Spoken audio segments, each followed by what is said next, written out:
Well, welcome. Thank you so much for joining us. We know you have so much choice out there these days, and I always appreciate when you choose to spend your valuable time here with us. And I really strive to get some great programming to make sure that that is worthwhile for you. And today we're going to be talking about a subject near and dear to my heart and one that I think we could all use a little bit of help with.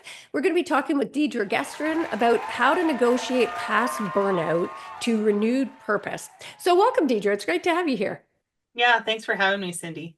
And for those of you who may not know her, Deidre is the founder of Abundant Wellness Essentials. She's a certified health coach, a licensed clinical professional counselor, and she understands the challenges of high performing careers. And in fact, she works specifically with professionals, private and government contracts to help their employees conquer burnout and exhaustion. She's got a really keen understanding of employee efficiencies as well. So if you happen to be an employer out there as well, make sure to stay tuned as well and get a pad and pen. You're going to get some tips here for both sides of the equation as employees and for employers, and ways to empower employees to feel more confident and focused in both their personal and professional lives, which then allows us to avoid burnout and to show up better in our workplaces. So I was curious, Deidre, how did you personally come to this line of work, helping professionals struggling with burnout? Yeah, so it actually came through my personal experiences with burnout. So, having worked in the behavioral healthcare field, actually my entire career, licensed for over 15 years, Yeah. I actually hit burnout three distinct times that I can recall. Yeah.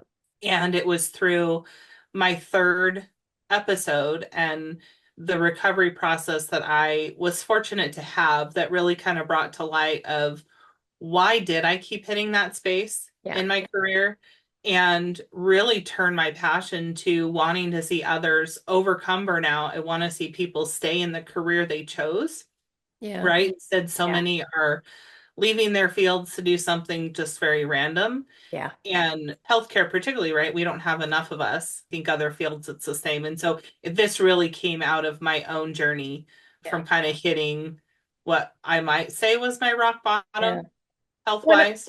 I love that you mentioned about that leaving, and I want to put a pin in that for our listeners because I think certainly I know in the legal profession, a lot of people and women in particular were leaving the profession in droves. It's a very high stress profession. And I think a lot of people assume, well, I'll just leave and then it will all go away. But it's not just about, it's like wherever you go, there you are.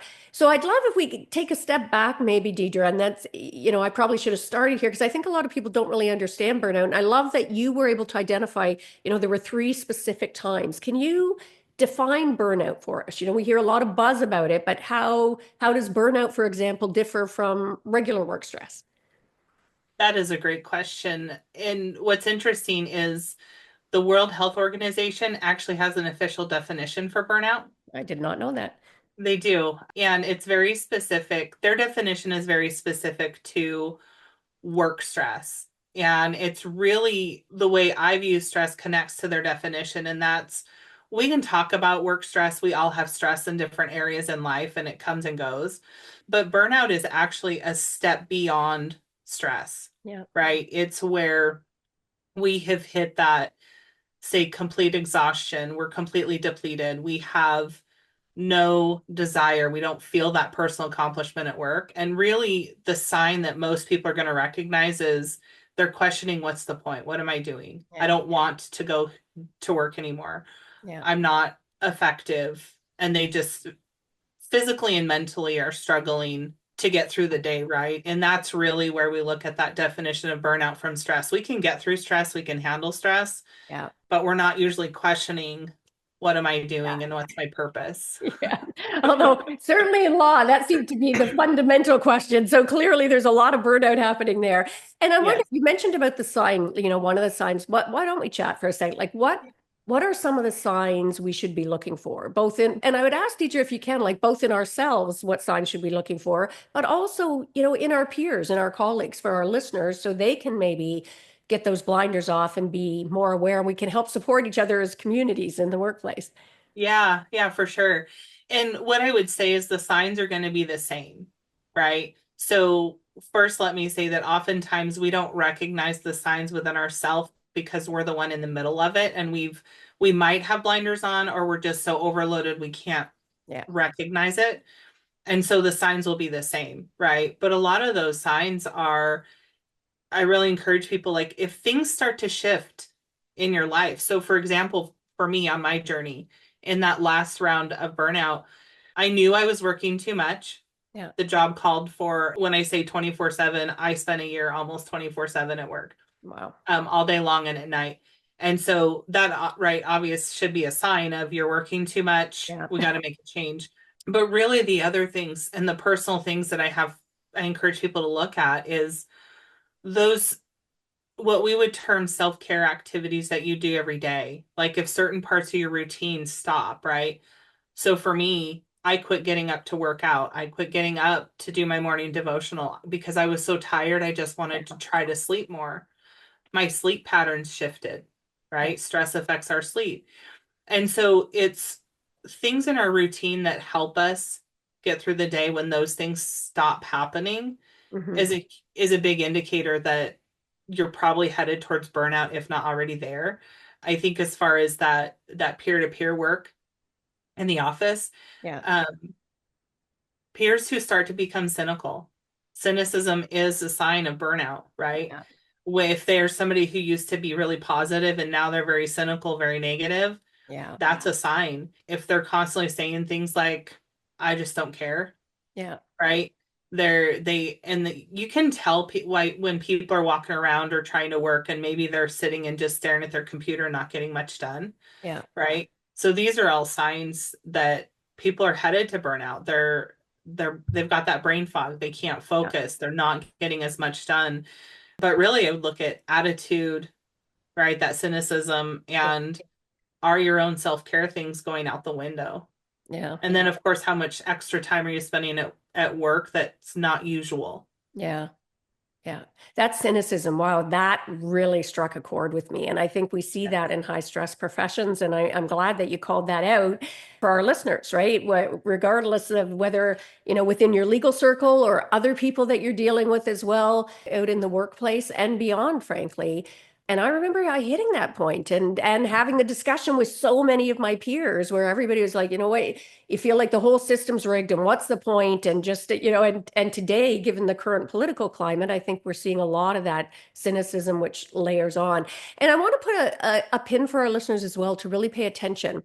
When Deidre was talking about that self-care, because it's so ironic that when we most need it, we're most likely to abandon it. So I wanted to really just make a point about that. And before we talk a little bit more about sort of that, I wonder if we can touch on what are some of the main causes. I mean, overwork you'd mentioned as well. Are there other things that we can be on the lookout for that are more likely to cause burnout? Yeah, so work overload is one of the most common ones, right? It's just doing one more task or adding more to your plate, or there's not enough people to manage the workload is probably the most common. And that's, I would say, the part that connects to the World Health Organization's definition. Yeah, But I think when we come back more to just that humanity level, right? It's looking at the whole picture. It's, yes, those things at work. And it's yeah, sometimes even at work, it's not just the workload, it's not feeling heard, yeah, right? Feeling like you don't have a voice and what you say matters. If that's yeah, not there, we're going to increase the level of burnout. But it's also when we look at the holistic picture, if somebody has a lot of family stuff going on, medical stuff, whatever it is, right? yeah, Or financial stress, like we have to look at that whole picture because all of that is going to compound. And so if we're having relationship challenges or too many yeah, people who are having medical issues and then trying to support them and balance work and yeah, oh, now how am I going to manage my bills? Like that's a big compounding factor yeah, that will lead to burnout, yeah. right? We can't maintain that balance. Yeah. And it's interesting how they overlap. As you were saying that, I'm thinking because when we overwork, we're more likely to have relationship and family problems, which then layer on top of that, and and then you have less time for the self-care, and then everything compounds, right? I mean, Yes. and I wonder, Deidre, if we're moving, in the right direction, or are we moving in a more dangerous, like let's take remote work, for example, Mm, seeing a dramatic increase in remote work. yeah. Is that influencing burnout? And if so, how? Like, is it for the better or for the worse? I would say that that's a double-edged sword in some ways, Yeah. right? Because On the positive side, people can have flexibility to take care of family needs and still make their paycheck and get their work done, right? But specifically since COVID, since the Yeah. pandemic, when everything shut down, that's when in my therapy practice I had the hugest influx of people coming saying, I'm burnt out, I'm burnt out. I see you specialize in burnout. And so that's where remote work is probably more on the negative. Because, and the reason I would put it more negative is people don't know how to balance and how to separate personal life and work, Yeah. right? So if you all of a sudden have your workspace in your home, Yeah. now you feel like you have to work 24/7 and Yeah. people don't know how to make that shift. Whereas they have an office to go into, they have that transition time that helps them mentally shift either to work or from work. And that was removed.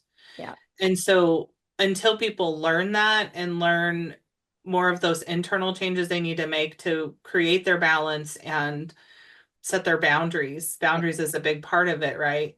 If Yeah. we don't know how to do that or we're not doing it well, then remote work is more negative. But if I- we're doing that well, it's on the positive side. Yeah. Well, I'm glad I asked the question because I think that's a really important distinction. Because as you were saying that, I was thinking back sort of pre sort of COVID, and I'd be litigating and everything was in person. I was out, and you're in a particular mode, right? When you're in that, and it's like that sort of fight kind of approach, which is one of the reasons I started Art of Feminine Negotiation and practicing with purpose, is to get away from that fight mode constantly. But Right, right. I had this routine where then when I came home, I would have that trigger at the door jam to just take a moment to ground myself and Yeah, be very intentional about switching, right? I am now stepping through this threshold as as a mother and an intimate partner, and I want to show up differently. And it's yep. harder to do that when you're in the house. And I, for our listeners, and correct me if I'm wrong, but the thing that just struck me as you're talking is if you're working from home more, as many people are, find somewhere specific where you do that work. So you've got a physical boundary as well as the kind of boundaries that Deidre was talking about as well, where you're not taking calls 24/7 just because you happen to be working at home, and that you don't let the clients interrupt you in the middle of dinner, for example, because you happen to be working at home. But ideally, have a physical space so that you can change gears, if you will. When you go into that space, you're in that work mode. And when you come out of that space, you're back in sort of family or personal mode. Does that make sense to you? It does make sense. And I think an additional point I would offer in that is it's not just the physical space, right? When you talk about Yeah. those boundaries and not taking calls, say during dinner, we also have to go to that organizational side. And is the company expecting you to, Yeah. right? Because everybody all of a sudden has email and chat Yeah. apps on their phone for work because Yeah. they're expected to, and then they're expected to answer all the time. So how are they being supported to set that? Because they can have the physical boundaries, but if the employer's not being respectful and supportive, the physical Yeah. space isn't going to do any good. Yeah. And I think we want to really hammer on that as well, because and it's funny because I was just talking was it last night or the night before with somebody about this, and I'm totally dating myself here. But I remember at the beginning, and again, I'm talking about law, like in the practice of law, but I think this is universal across the board.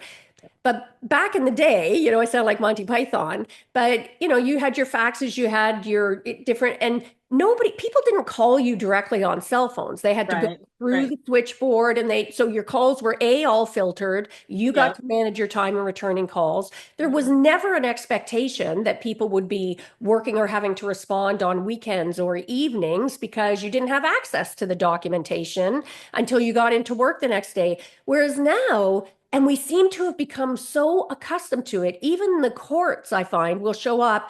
Well, Ms. Watson, opposing counsel says that you received that yesterday. I'm like, they sent it at 10 o'clock at night, you know, and Yeah. it's like, how? So I am expected to work 24/7 around the clock Yep. because of technology. There's this sense of constant access. And what Yeah. role does that Yeah. play? Yeah, it is huge because electronics, right? There's an addictive component and there's this Yeah. instant gratification. That's what it's feeding. It's feeding the instant gratification for everybody, whether it's a client, employer, right? Somebody at the Yeah. court, instant gratification. Well, I sent it. Yeah. Well, we Yeah. don't, our brains shouldn't function on instant gratification, but that's what it's Yeah. become. Yeah. So it's an immediate Yeah. drop everything kind of mentality. Yeah. Yeah, we do. We run and it's tough to even stay focused on, if I'm in a writing Mhm. group and a friend of mine was just complaining, and I'm like, for heaven's sake, block out your time. Don't turn your phone off. Don't Yeah. have your emails on.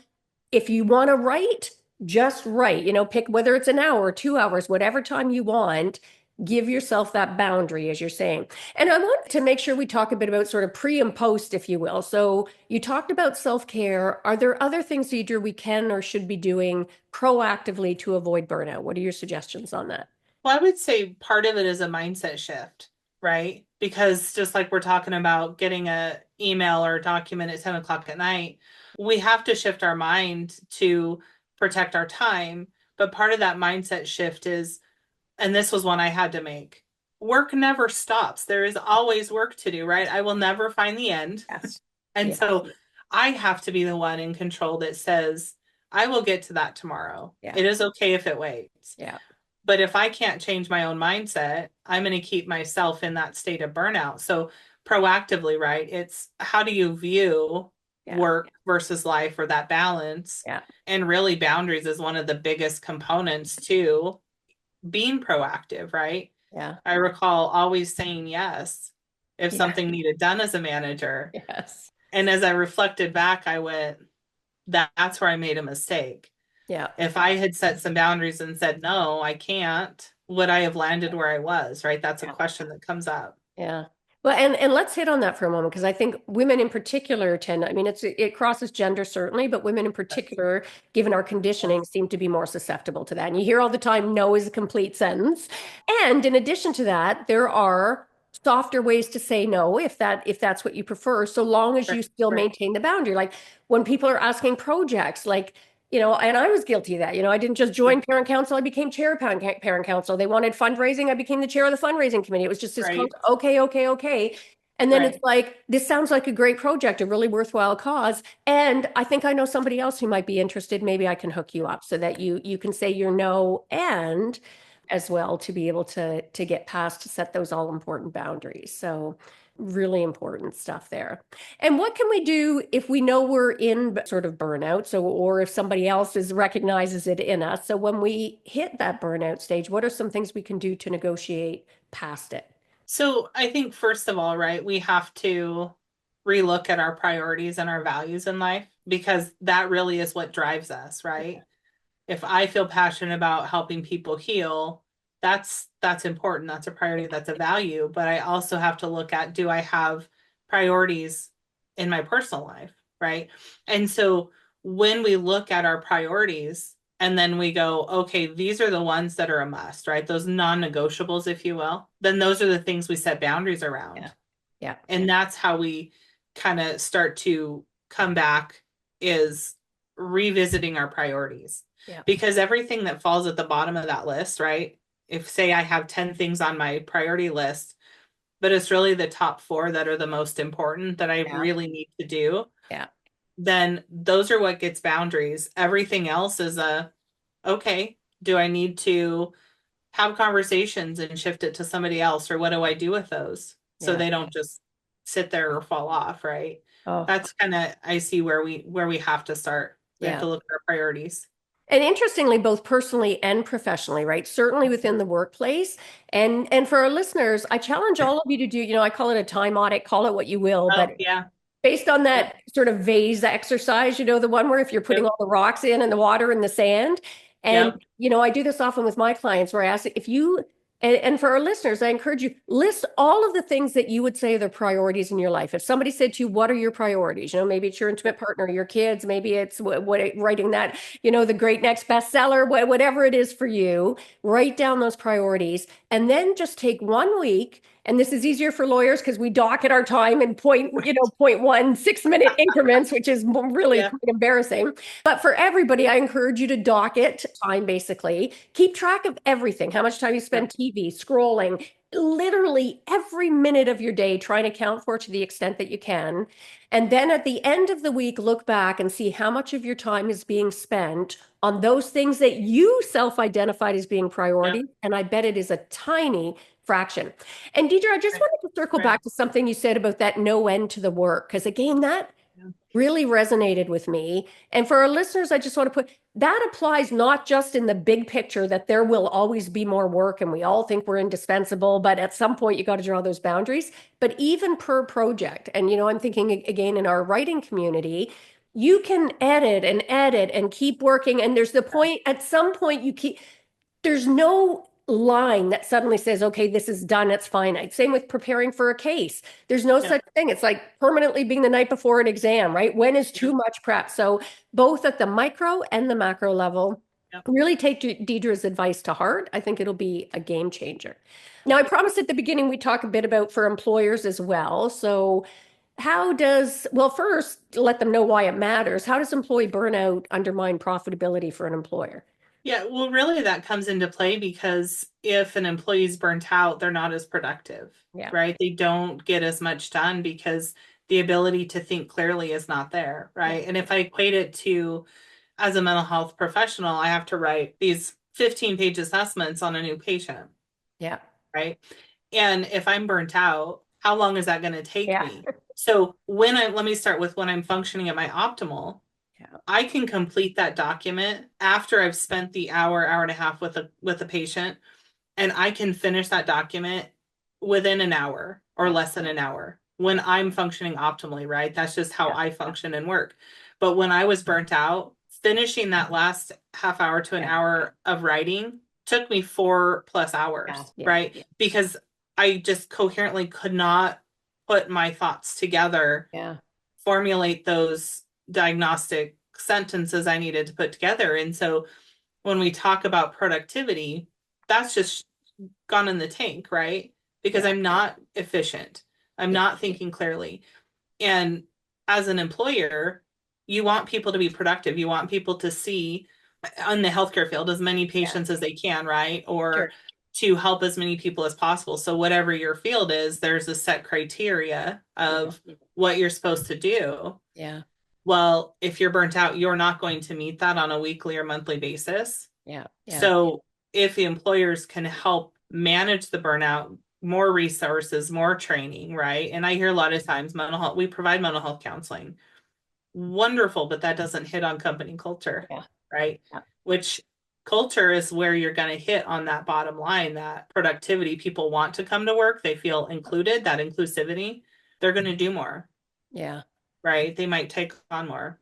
Yeah, I love that. And circling back to what you said earlier, also people are more likely to leave if they're burnt out, which for an Yeah. employer, I've heard some of the stats are as high as 300% it costs you to replace an employee because all of that lost training and productivity, et cetera. And for our listeners, you got sort of double tips there, not just how it undermines your productivity, but some useful tips from Deidre there. Like be intentional about creating a workplace culture that allows people to feel passionate about the work that they're doing so that they're less likely to suffer from burnout and more likely make sure they've got the resources that they need, as Deidre said. So Yeah. Yeah. that's fabulous. Yeah. And one other when you talk about statistics that I would offer and in my research, and I've looked at multiple fields, right? I've looked at education, I've looked at other ones, and I've heard some statistics about the legal field. But what I can say is when we talk about company culture and employee burnout, we're at over a 50% burnout rate. So we're looking at most Wow. fields. We have a burnout rate that's probably closer to 60 or 70%. Yeah. And within that percentage of people who are burnt out, half of them, 50%, are the ones contemplating leaving the field. Yeah. That's And that's terrifying. a statistic I don't think that's talked about much, No, that is but it's staggering. high. That Yeah. is staggering. And I want to Mhm. put a pin for our listeners as well, because Deidre had mentioned about mindset. And those of you who follow me know I'm a big advocate that our first and most important negotiation is our mindset. So Yeah. again, be more intentional about your mindset. Be more self-reflective and aware so that when you are cynical, as Deidre said, when you're hitting those, that A, you recognize it, and B, you get intentional about shifting out of it. Find something you can be grateful for in that moment. Find maybe a story that you're telling yourself where you can challenge that story and flip it, right? To tell a more empowering story, to really be Yeah. intentional about that mindset. And we had talked at the beginning about, I'd said about rediscovering your purpose when you feel like you've lost it. So For any of our listeners out there who do feel like, what's the point? I've lost my purpose. What are some ways you would suggest that they can help rekindle that passion, rediscover their purpose? That's a great question. And as I reflect on that, right, it connects to, I just put together a challenge that I'm going to be putting out. And this was one of the things I was reflecting on, like to reconnect to our purpose, right, really revolves like we have to take that pause in time. Yeah. And for a lot of people, part of it is what we've talked about already. It's looking at your priorities and values in life. But I also would challenge everybody to, when you're pausing for a minute, to think back to, why did you get in this field in the first place? What was that reason, Yeah. right? Because we lose sight of that when we're getting burnt out. But when we can go back and go, why did I do this? Yeah. What was my intention? Yeah. That's how we reconnect to it. But we have to take that pause and reflect and go, Yeah. okay, present situation aside, right? Yeah. Why Yeah. did I do all that schooling? Because that's really where it comes Yes. from. I love Why that. did I? And I'm smiling because as you say that, I mean, obviously the ramifications professionally are huge and Yes. obvious as soon as you say it, right? I mean, we don't practice it. So thank you for calling it. And also, I'm smiling because it applies in our personal life too. Because the thing that came to mind to me as you were saying that was even our parenting, frankly, right? Yes. When things are really tough, and there are times it is going to get tough, Right. remembering why you were excited to be a parent, for example, or what kind of parent you wanted to be can make a big difference in how you show up. So, Yes. Yes. well, Deidre, thank you so much. It's been great. I normally like to end. We were talking about mindset, but and I can't believe how quickly this time has gone.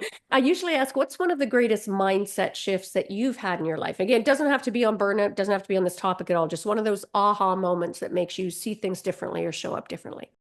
Oh, that's a wonderful question. There's probably two. I think one, I've already said it when it comes to work and burnout, right? Is for me, it was the aha of I had to quit trying to complete so much in one day because it was always going to be there and it would just be Yeah. more. And so that was one of my biggest shifts for myself was Yeah. work's going to be there tomorrow. It's okay, Yeah. right? That was probably the biggest one there. I think just in life in general is, and this is kind of the motto with my business, we all have the abilities in ourselves to Mm, create that stable life we want, yeah. right?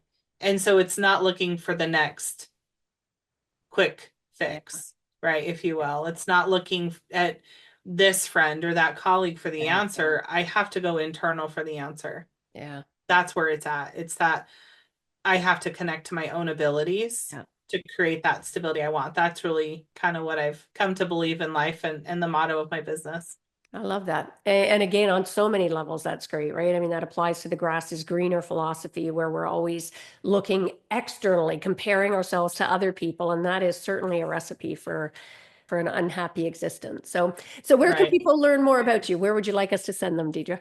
Yeah, they can go to my website, abundantwellnessessentials.com. I'm also on pretty much any major social media as well, which is just at Deidre Gestrin for most channels. So you can find me most anywhere in the web. Beautiful. And I encourage our listeners, go check it out as well. I know as Deidre mentioned, she's got challenges coming out. She's got some resources there as well. So make sure you go and check that out. Take some of the challenges, check out the resources that are available to help empower yourself. And again, thanks so much, Deidre. You've given us lots of better insights, but also some really actionable, concrete, practical steps that we can take. So thanks for joining us. Yeah, thanks for having me.